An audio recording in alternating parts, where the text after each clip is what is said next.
ఓం శాంతి 11/9/2024 మధురమైన పిల్లలారా, మీ నడవడికను తీర్చిదిద్దుకునేందుకు బాబా వద్దకు వచ్చారు. మీరిప్పుడు దైవీ నడవడికను తయారు చేసుకోవాలి. ఇంపార్టెంట్ ఇది. మన నడవడికను మార్చుకునేందుకు బాబా దగ్గరకు వచ్చాము. ఇప్పుడు మన నడవడికను దైవీ నడవడికగా మార్చుకోవాలి. ప్రశ్న: కళ్ళు మూసుకొని ఇక్కడ కూర్చోకూడదు అని పిల్లలైన మీకు ఎందుకు చెప్పడం జరుగుతుంది? జవాబు: దృష్టి ద్వారా అతీతంగా చేసే బాబా మీ సమ్ముఖంగా ఉన్నారు. మనకు పరమాత్ముడు ఎదురుగా కూర్చున్నారు, కానీ మనం కళ్ళు మూసుకుంటే ఎట్లా? మీరు కళ్ళు మూసుకుని ఉన్నట్లయితే మరి అతీతంగా ఎలా అవుతారు? బాబా దృష్టి పడితే అతీతంగా అవుతాం. స్కూల్లో ఎప్పుడు కళ్ళు మూసుకొని కూర్చోరు.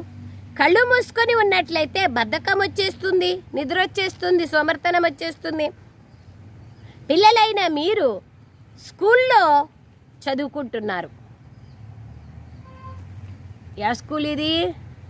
బాబా అంటారు స్కూల్లో చదువుకుంటున్నారు. ఇది మీ సంపాదనకు ఆధారం. లక్షలు కోట్ల రెట్ల సంపాదన జరుగుతోంది. చదువులో బద్ధకం, ఉదాసీనత రాకూడదు. ఎప్పుడూ చదువులో బద్ధకం రాకూడదు, ఉదాసీనత రాకూడదు. బాబా అంటున్నారు, ఈ సంపాదనకు ఆధారం ఈ చదువు.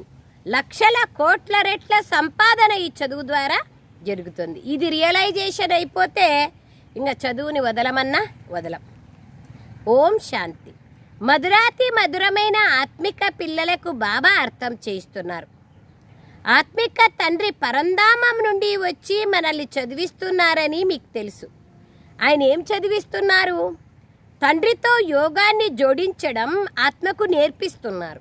బాబాతో మనం ఎలా యోగం చేయాలి అనేది నేర్పిస్తున్నారు. దానినే స్మృతి యాత్ర అంటారు.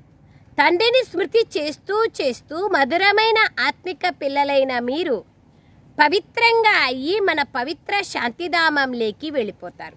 బాబా అంటున్నారు, ఎప్పుడైతే మనం పవిత్రంగా అవుతామో అప్పుడే పవిత్రమైన శాంతిధామానికి వెళ్ళిపోతాం. ఎంత సహజమైన వివరణ ఇది! స్వయాన్ని ఆత్మగా భావించండి మరియు మీ ప్రియుడైన అనంతమైన తండ్రిని స్మృతి చేయండి. తద్వారా మీ జన్మ జన్మాంతరాల పాపాలు ఏవైతే ఉన్నాయో అవన్నీ భస్మమైపోతాయి. దీన్నే యోగాగ్ని అంటారు. ఇది భారతదేశం యొక్క ప్రాచీన రాజయోగం. దీనిని తండ్రియే ప్రతి 5000 సంవత్సరాల తర్వాత వచ్చి నేర్పిస్తారు. ప్రతి 5000 సంవత్సరాలకి బాబా వాళ్ళు వచ్చి నేర్పిస్తారు. ఎందుకు? మనము స్మృతి విస్మృతి ఆటలో మర్చిపోతాము, మళ్ళీ బాబా వచ్చి మనకి గుర్తు చేపిస్తారు, అర్థం చేయిస్తారు. ఈ స్మృతి ద్వారానే మీ జన్మ జన్మాంతరాల పాపాలు సమాప్తమైపోతాయి. ఎందుకంటే తండ్రి పతిత పావనుడు మరియు సర్వశక్తివంతుడు. బాబాతో యోగం జోడిస్తే బాబా దగ్గర ఉన్న శక్తులన్నీ మనలో వచ్చేస్తాయి. అందుకే బాబా అంటున్నారు, తండ్రి పతిత పావనుడు మరియు సర్వశక్తివంతుడు. మీ ఆత్మ బ్యాటరీ ఇప్పుడు తమోప్రధానంగా అయిపోయింది, అందుకే వీక్ అయిపోయింది. ఎవరైతే తమోప్రధానంగా ఉంటారో వారిని ఇప్పుడు మళ్ళీ సతోప్రధానంగా ఎలా తయారు చేయాలి?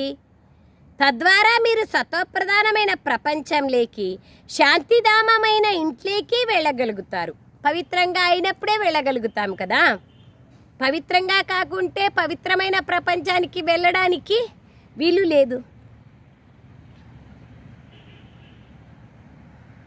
పిల్లలు ఈ విషయాన్ని చాలా బాగా గుర్తుంచుకోవాలి. తద్వారా మీరు సత్వప్రధానమైన ప్రపంచంలోకి, శాంతిధామమైన ఇంట్లోకి వెళ్ళగలుగుతారు. బాబా పిల్లలకి ఈ డోసునిస్తారు. రోజు చెప్తారు, ఈ స్మృతి యాత్రను లేస్తూ, కూర్చుంటూ, నడుస్తూ, తిరుగుతూ మీరు చేయగలరు. ఎంత వీలైతే అంత గృహస్థ వ్యవహారంలో ఉంటూ కమల పుష్ప సమానంగా పవిత్రంగా ఉండాలి. తండ్రిని స్మృతి చేయాలి మరియు దానితో పాటు దైవీ గుణాలను కూడా ధారణ చేయాలి. బాబాను స్మృతి చేస్తే వాస్తవికంగా దైవీ గుణాలు కూడా వచ్చేస్తాయి. బాబా సర్వగుణాలకి సాగర్లు కదా, ఆటోమేటిక్గా వస్తాయి. నడవడిక మారుతుంది, సంస్కారాలు మారుతాయి, మంచి గుణాలు వస్తాయి. కేవలం స్వయంని ఆత్మ అని తెలుసుకొని బాబాను స్మృతి చేస్తే. ఎందుకంటే ప్రపంచంలోని వారివి అసురీ నడవడికలు. పిల్లలైన మీరు దైవీ నడవడికలు తయారు చేసుకునేందుకు ఇక్కడికి వచ్చారు. ఈ లక్ష్మీనారాయణల నడవడిక చాలా మధురంగా ఉండేది. భక్తి మార్గంలో వారి మహిమనే గాయనం చేయబడుతుంది. భక్తి మార్గం ఎప్పుడు ప్రారంభమవుతుందో కూడా ఎవరికీ తెలియదు. ఈ రావణ రాజ్యం ఎప్పటి నుండి ప్రారంభమైందో ఇప్పుడు మీరు అర్థం చేసుకున్నారు. అది కూడా మీరు ఇప్పుడే అర్థం చేసుకున్నారు. పిల్లలైన మీరు ఈ జ్ఞానం అంతటినీ మీ బుద్ధిలో ఉంచుకోవాలి. ఇప్పుడే వచ్చి బాబా చెప్తున్నప్పుడు జ్ఞానం కొత్త జ్ఞానం కాబట్టి బాగా బుద్ధిలో ఉంచుకోవాలి. మనము జ్ఞానసాగరుడైన ఆత్మిక తండ్రికి పిల్లలం. ఇప్పుడు ఆత్మిక తండ్రి మనల్ని చదివించేందుకు వస్తారనేది మీకు తెలుసు. వీరు సామాన్యమైన తండ్రి కాదు, వీరు ఆత్మిక తండ్రి. వీరు మనల్ని చదివించేందుకు వస్తారు. వారి నివాస స్థానం బ్రహ్మలోకం. లౌకిక తండ్రి అయితే అందరికీ ఇక్కడే ఉంటారు. శరీరం ఉంది కాబట్టి ఈ సాకార ప్రపంచంలోనే ఉంటారు. ఆత్మలైన మమ్మల్ని చదివించేవారు పరంపిత పరమాత్మనే. వారు బేహద్దు తండ్రి అని పిల్లలు ఈ విషయాన్ని తమ నిశ్చయంలో బాగా ఉంచుకోవాలి. అది నిశ్చయం ఉండాలి. బాబా మాకు చదివిస్తున్నారు, బాబా బేహద్దు తండ్రి అయినారు, పరంధామం నుండి వచ్చినారు, ఆత్మల తండ్రి అయిన ఇది బాగా గుర్తుంచుకోవాలి. భక్తి మార్గంలో లౌకిక తండ్రి ఉంటూ కూడా పరంపిత పరమాత్మని పిలుస్తారు. వారి యథార్థమైన నామం ఒక్కటే, శివ అని. మధురాతి మధురమైన పిల్లలు, నాకు శివ అని పేరొక్కటే ఉంది. బాబాకు ఒక్కటే పేరు ఉందంట, ఇంకా కావాలేమో. ఎన్ని ఉన్నాయి బాబాకి, ఎన్ని గుణాలో ఎన్ని కర్తవ్యాలో అన్ని పేర్లున్నాయి బాబాకి. కానీ ఒరిజినల్ పేరు శివ. అనేక నామాలతో అనేక మందిరాలను తయారు చేశారు. కానీ అవన్నీ భక్తి మార్గం యొక్క సామాగ్రి. నా యథార్థ నామం ఒక్క శివ అని తండ్రి స్వయంగా అర్థం చేయిస్తున్నారు. పిల్లలైన మిమ్మల్ని ఆత్మ అనే అంటారు. శాలిగ్రామాలన్నా తప్పులేదు. అనేక శాలిగ్రామాలు ఉన్నాయి. శాలిగ్రామాలను ఇంట్లో పెట్టుకోరు. శాలిగ్రామాలు ఎంతో భక్తితో శ్రద్ధతో పూజిస్తారు. బాబా అంటున్నారు, శివుడైతే ఒక్కరే, వారు అనంతమైన తండ్రి, మిగిలిన వాళ్ళంతా పిల్లలు. ఇంతకు ముందు మీరు హద్దులోని తండ్రికి పిల్లలుగా అయినారు, అంతే కదా. హద్దు తండ్రి ద్వారా జన్మ తీసుకున్నామంటే ఆయనకి పిల్లలం. జ్ఞానం అయితే లేదు. అప్పుడు మనకి జ్ఞానం ఏముంది? అప్పుడు అనేక రకాలైన భక్తి చేస్తూ ఉండేవాళ్ళం. అర్ధకల్పం భక్తి చేస్తాం. ద్వాపర యుగం నుండి భక్తి ప్రారంభమవుతుంది. రావణ రాజ్యం కూడా ప్రారంభమైంది. ఇది చాలా సహజమైన విషయం. కానీ ఇంత సహజ విషయాన్ని కూడా ఎంతో కష్టంగా అర్థం చేసుకుంటారు. బుద్ధి దివ్యమైతే అర్థమవుతుంది బాబాది. రావణ రాజ్యం ఎప్పటి నుండి ప్రారంభమవుతుంది అనేది కూడా ఎవ్వరికీ తెలియదు. బాబానే జ్ఞానసాగరుడు. మధురమైన పిల్లలైన మీకు తెలుసు. వారి వద్ద ఏదైతే జ్ఞానం ఉందో దాన్ని పిల్లలైన మనకిస్తున్నారు. శాస్త్రాలైతే భక్తి మార్గానికి చెందినవి. జ్ఞానము, భక్తి, ఆ తర్వాత వైరాగ్యం అని ఇప్పుడు మీరు అర్థం చేసుకున్నారు. ఈ మూడు ముఖ్యమైనవి. జ్ఞానము, భక్తి మరియు వైరాగ్యం ఉన్నాయని సన్యాసులకు కూడా తెలుసు. కానీ సన్యాసులది హద్దు యొక్క వైరాగ్యం. వారు అనంతమైన వైరాగ్యాన్ని నేర్పించలేరు. వాళ్ళే హద్దు యొక్క వైరాగ్యం చేస్తున్నప్పుడు అనంతమైన వైరాగ్యాన్ని మనకెలా నేర్పిస్తారు? నేర్పించలేరు. వైరాగ్యం రెండు ప్రకారాలు. ఒకటి హద్దు అంటే ఇల్లు వాకిళ్లను వదలడం, భార్య బిడ్డల్ని వదిలేసి అడవులకు వెళ్ళడం, ఇది హద్దు సన్యాసం బాబా అంటారు. ఇంకొకటి బేహద్దు సన్యాసం. హద్దు సన్యాసం హఠయోగిల సన్యాసం. వైరాగ్యం అది హద్దు యొక్క వైరాగ్యం. ఇది అనంతమైన వైరాగ్యం. మీది రాజయోగం, వాళ్ళది హఠయోగం. వారు ఇల్లు వాకిళ్లను వదిలి అడవుల్లోకి వెళ్ళిపోతారు. కావున వారికి సన్యాసులు అనే పేరు వచ్చేసింది. హఠయోగులు పవిత్రంగా ఉండేందుకు ఇల్లు వాకిళ్ళు వదిలేస్తారు. భయపడి ఇక్కడ సంసారంలో ఉంటే అసంభవమని వదిలేస్తారు. అది కూడా మంచిదే. భారతదేశానికి ఎంతో కొంత ఉపశమనం వచ్చింది. పవిత్రంగా ఉండేది భారతదేశం, ఎంతో కొంత పవిత్రంగా ఉండడానికి వీలైంది వాళ్ళు ఇల్లు వాకిళ్ళు వదిలేసి సన్యాసించినందుకు. ఇంతటి పవిత్ర ఖండం ఇంకేదీ ఉండదని బాబా చెప్తున్నారు. భారతదేశానికి ఎంత ఉన్నతమైన మహిమ ఉంది. దాని గురించి స్వయం భారతవాసులకు కూడా తెలియదు. తండ్రిని మర్చిపోవడం ద్వారా అన్నింటినీ మర్చిపోతారు. అనగా నాస్తికులుగా, అనాథలుగా అయిపోయారు. సత్యుగంలో ఎంతగా సుఖశాంతులు ఉండేవి, ఇప్పుడు ఎంత దుఃఖం, అశాంతి ఉన్నాయి. మూలవతనం శాంతిధామం, అక్కడ ఆత్మలైన మనముంటాం. ఆత్మలు అనంతమైన పాత్రను అభినయించేందుకు తమ ఇంటి నుంచి ఇక్కడికి వస్తాయి. ఇప్పుడు ఇది పురుషోత్తమ సంగమ యుగం. ఇప్పుడు కొత్త ప్రపంచంలోకి వెళ్లేందుకు బాబా వచ్చారు. తండ్రి వచ్చి ఉత్తమోత్తములుగా తయారు చేస్తున్నారు. ఉన్నతోన్నతుడు ఒక్క భగవంతుడే. కానీ ఆయన ఎవరు? అలా ఎవరినంటారు? ఏమీ అర్థం చేసుకోరు. ప్రపంచంలో ఒక పెద్ద లింగాన్ని పెట్టేసినారు. తాను నిరాకార పరమాత్మ అని భావిస్తారు. వారు ఆత్మలైన మనకు తండ్రి అనేది తెలియదు. తండ్రి అంటే వారసత్వం ఇస్తారు. ఎప్పుడొచ్చి ఇచ్చినారు, ఎలా ఇచ్చినారు, ఏమీ తెలియదు కదా. అందుకే దాని గురించి ఏమీ తెలియదు వాళ్ళకు.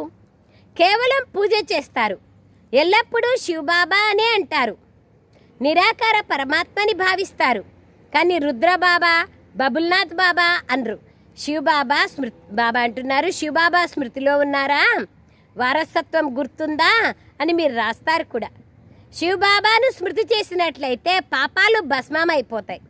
ఎందుకంటే పతిత పావనుడు ఒక్క శివబాబాని. ఈ స్లోగన్ ఇంటింటిలోనూ పెట్టాలి. బాబాను స్మృతి చేస్తే పాపాలు భస్మమవుతాయి, పతిత పావనుడు ఒక్క బాబానే అనే ఈ స్లోగన్స్ ఇంటింటిలోనూ పెట్టాలి అంటున్నారు బాబా. ఈ పతిత ప్రపంచంలో పావనులు ఒక్కరు కూడా లేరు. పావన ప్రపంచంలో ఒక్కరు కూడా పతితులు ఉండరు.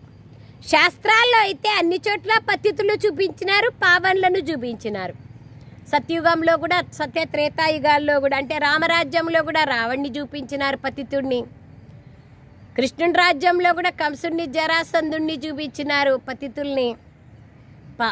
పావన ప్రపంచంలో కూడా పతితులు ఉన్నట్లుగా చూపించేసినారు. బాబా అంటున్నారు త్రేతాయుగంలో కూడా రావణుడు ఉండేవాడని, సీతను ఎత్తుకపోయినాడని రాస్తున్నారు. కృష్ణునితో పాటు కంసుడు, జరాసంధుడు, హిరణ్యకశ్యపుడు అనేక మందిని చూపించినారు కదా. బాబా అంటున్నారు శిశుపాలుడు మొదలైన వాళ్ళు కృష్ణునిపై కళంకాలను వేశారు. సత్యుగంలో అవేవి ఉండవు, అసలు తెలియదు అవి. ఎన్ని అసత్యమైన కళంకాలను వేశారు. తండ్రిపైన కళంకాలు వేశారు, అలాగే దేవతలపైన కళంకాలు వేశారు, నిందలేశారు. అందరినీ క్లానీ చేసేసినారు. ఫస్ట్ స్వయం ఆ విధంగా ఉన్నారు కాబట్టి అందరిని అట్లా మాట్లాడేస్తారు. స్మృతి యాత్ర ఆత్మలను పావనంగా చేసే యాత్ర. ఇప్పుడు బాబా చెప్తున్నారు పావనంగా మళ్ళీ పావన ప్రపంచంలోకి వెళ్ళాలి. బాబా 84 జన్మల చక్రాన్ని కూడా అర్థం చెప్పిస్తారు.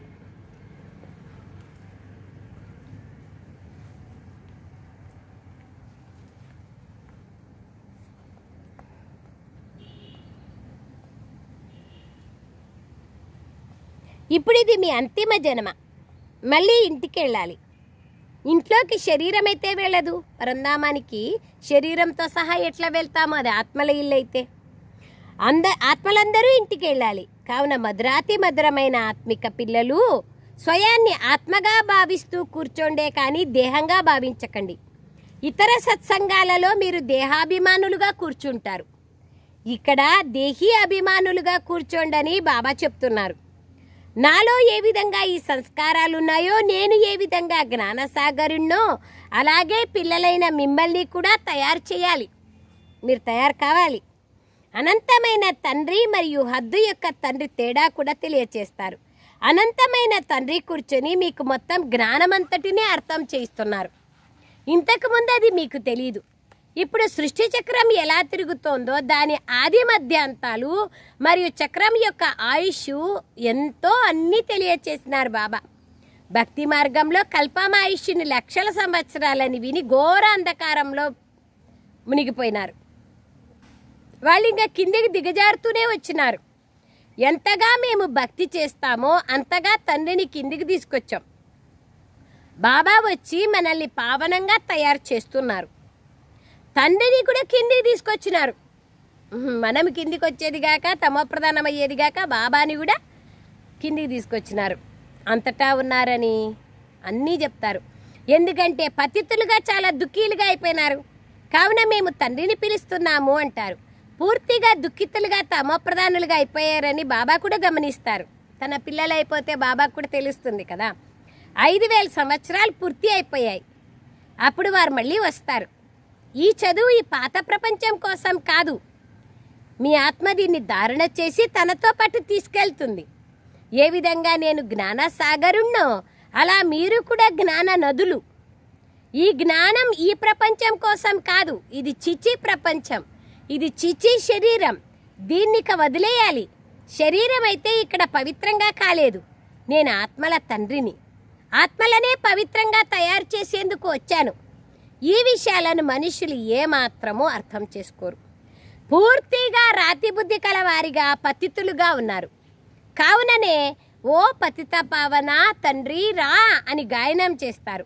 ఆత్మనే పతితం అవుతుంది, ఆత్మనే పావనమవుతుంది, ఆత్మనే అన్నీ చేస్తుంది. భక్తి ఆత్మనే చేస్తుంది. శరీరమును కూడా ఆత్మనే తీసుకుంటుంది.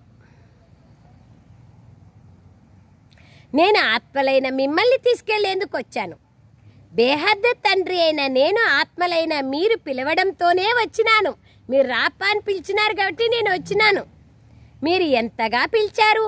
ఓ గాడ్ ఫాదర్, ఓ పతిత పావన, మీరొచ్చి ఈ పాత ప్రపంచం దుఃఖాల నుంచి, అసురత్వం నుండి మమ్మల్ని ముక్తులను చెయ్యండి అని పిలిచినారు. తద్వారా మేమందరం ఇంటికి వెళ్ళిపోతాము అని ఇప్పటి వరకు ఇంకా పిలుస్తూనే ఉన్నారు.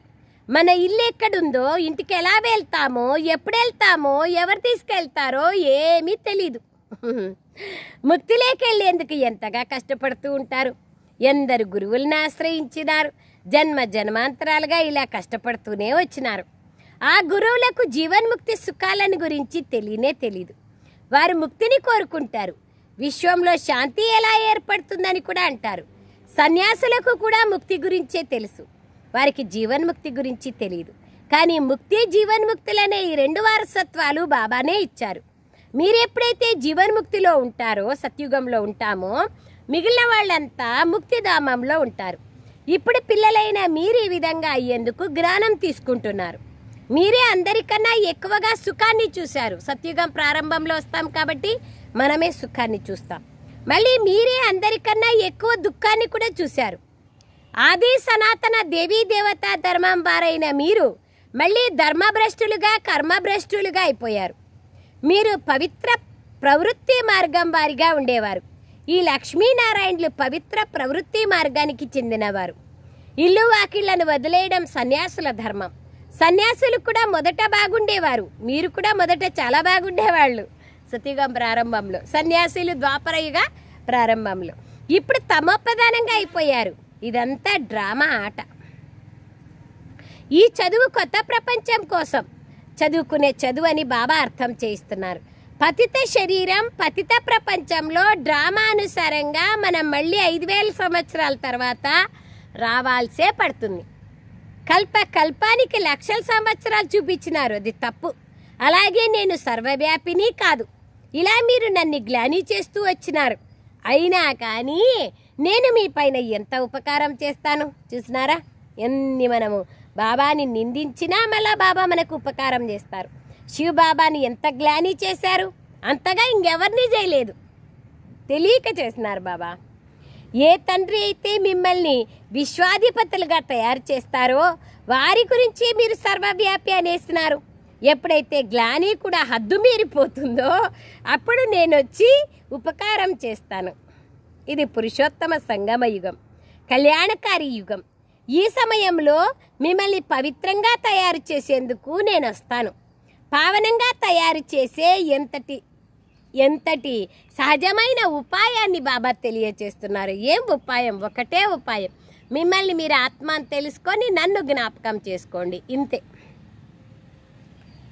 దీని ద్వారా పావనంగా అయిపోతామని భావిస్తారు. స్నానం చేసేందుకు సరస్సుల్లోకి వెళ్తారు, అనేక నదుల్లోకి.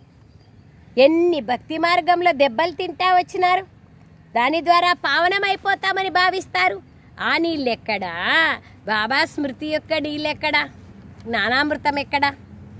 పతిత పావండైన తండ్రి ఎక్కడా? అదంతా భక్తి మార్గం, ఇది జ్ఞాన మార్గం. మనుషులు ఎంత ఘోర అంధకారంలో ఉన్నారు. కుంభకర్ణుడు నిద్రలో నిద్రపోతా అన్నారు. ఇది మీకు తెలుసు. వినాశకాలే విపరీత బుద్ధి వినశ్యంతి అనే గాయనం కూడా ఉంది.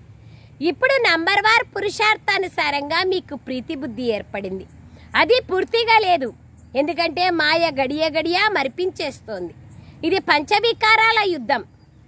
పంచవికారాలను రావణుడు అంటారు. రావణ్ణి పైన గాడిద శిరస్సు చూపిస్తారు. ఎందుకు చూపిస్తారు గాడిద శిరస్సు? ఆయన చాలా రాముని కంటే గొప్ప శివుని భక్తుడు అంటారు.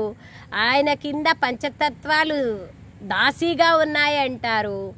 ఎన్ని బాగా తపస్సు చేస్తాడంటారు. కానీ గాడిద కిరీటం చూపిస్తారు. ఎందుకు? గాడిదకి ఎంత శృంగారం చేసినా మళ్ళీ మట్టిలోకి పోయి పొరలాడుతుంది.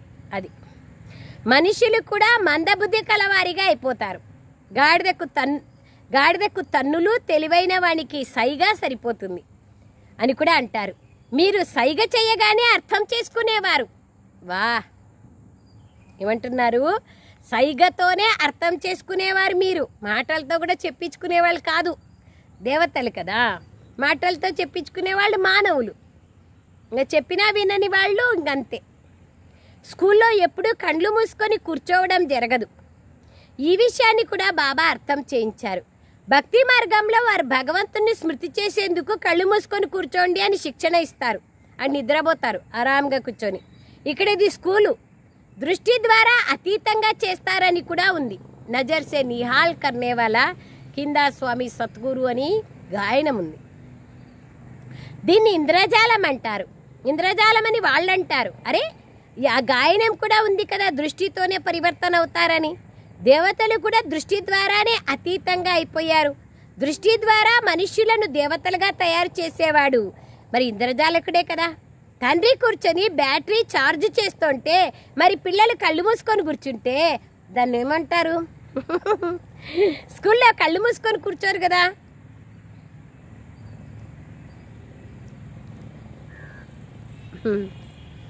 అలా కూర్చుంటే బద్ధకం వస్తుంది, నిద్రపోతారు.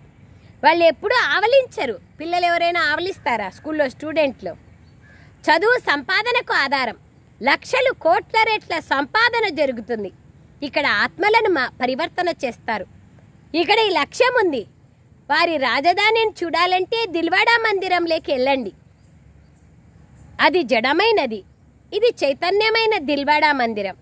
దేవతలు ఉన్నారు, మరి స్వర్గము ఉంది. సర్వుల సద్గతి దాత ఆబూలేకే వస్తారు. కావున ఆబూయే అన్నింటికన్నా పెద్ద తీర్థస్థానం. ధర్మస్థాపకులు లేదా గురువులు ఎవరైతే ఉన్నారో వాళ్ళందరి సద్గతిని తండ్రి ఇక్కడికి వచ్చి చేస్తారు. ఇది అన్నింటికన్నా పెద్ద తీర్థస్థానం భారతదేశం. కానీ గుప్తంగా ఉంది. దీని గురించి ఎవ్వరికీ తెలియదు.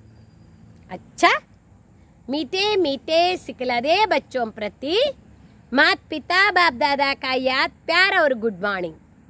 रूहानी बाप की रूहानी बच्चों को नमस्ते। हम रूहानी बच्चों की रूहानी मात पिता बाप दादा को याद प्यार गुड मॉर्निंग और नमस्ते नमस्ते नमस्ते बाबा नमस्ते। थैंक यू बाबा। सारांशం ఏ సంస్కారాలైతే తండ్రిలో ఉన్నాయో అవే సంస్కారాలను ధారణ చేయాలి. బాబా సమానంగా జ్ఞాన సాగర్లుగా కావాలి. ఆత్మాభిమానులుగా ఉండే అభ్యాసం చేయాలి. బాబా సమానంగా జ్ఞాన సాగర్లుగా కావాలి. ఆత్మాభిమానులుగా ఉండే అభ్యాసం చేయాలి. ఆత్మాభిమానిగా అయితేనే జ్ఞానం ధారణ అవుతుంది. అప్పుడే మాస్టర్ జ్ఞాన సాగర్లుగా కాగలుగుతాం. రెండవ పాయింట్, ఆత్మరూపీ బ్యాటరీని సత్వప్రధానంగా చేసుకునేందుకు నడుస్తూ తిరుగుతూ స్మృతి యాత్రలో ఉండాలి. దైవీ నడవడికను ధారణ చేయాలి. చాలా చాలా చాలా మధురంగా కావాలి. వరదానం, త్రికాలదర్శిగా అయ్యి దివ్య బుద్ధి అనే వరదానాన్ని కార్యంలో వినియోగించే సఫలత సంపన్నులుగా కండి. త్రికాలదర్శిగా అయ్యి దివ్య బుద్ధి అనే వరదానాన్ని కార్యంలో వినియోగించే సఫలతా సంపన్నులుగా కండి. దివ్య బుద్ధిని కార్యంలో వినియోగిస్తే సదా శ్రేష్ఠ కర్మలే జరుగుతాయి కదా, తప్పులు జరగవు. శ్రీమతం పైనే నడుస్తాం, పరమతం పైన పరదర్శన పరచింతన చేయం. వివరణ, బాబ్దాదా అయితే పిల్లలైన ప్రతి ఒక్కరికి దివ్య బుద్ధి అనే వరదానం ఇచ్చారు. దివ్య బుద్ధి ద్వారానే తండ్రిని స్వయాన్ని 3 కాలాలను స్పష్టంగా తెలుసుకోగలరు. సర్వశక్తులను ధారణ చేయగలరు. దివ్య బుద్ధి కలిగిన ఆత్మ ఏ సంకల్పంలోనైనా మరియు కర్మ మరియు వాణిలోకి తీసుకొచ్చేందుకు ముందే ప్రతి మాట మరియు ప్రతి కర్మ యొక్క 3 కాలాలను తెలుసుకొని అప్పుడు ప్రాక్టికల్ లేకొస్తుంది. వర్తమానం వారి ముందు ఎంత స్పష్టంగా ఉంటుందో అంతే భవిష్యం కూడా స్పష్టంగా ఉంటుంది. భూత భవిష్యత్తులు స్పష్టంగా ఉంటాయి. అటువంటి దివ్య బుద్ధి కలిగిన వారు త్రికాలదర్శులుగా ఉన్న కారణంగా సదా సఫలతా సంపన్నులుగా అవుతారు. త్రికాలదర్శి స్థితి ద్వారా సదా సఫలత లభిస్తుంది. ఆది మధ్యాంతం ఆలోచించి పనిచేసినప్పుడు ఆటోమేటిక్గా విజయం లభిస్తుంది. స్లోగన్: సంపూర్ణ పవిత్రతను ధారణ చేసేవారే పరమానందాన్ని అనుభవం చేయగలరు. అంతే కదా, పవిత్ర సాగరుని జతలో సంబంధం కుదురుతుంది. అప్పుడు పరమానందాన్ని అనగా అతీంద్రియ సుఖాన్ని అనుభవం చేయగలరు, పవిత్రతని ధారణ చేసినప్పుడే. అచ్చా, Om Shanti. Thank you Baba, thank you.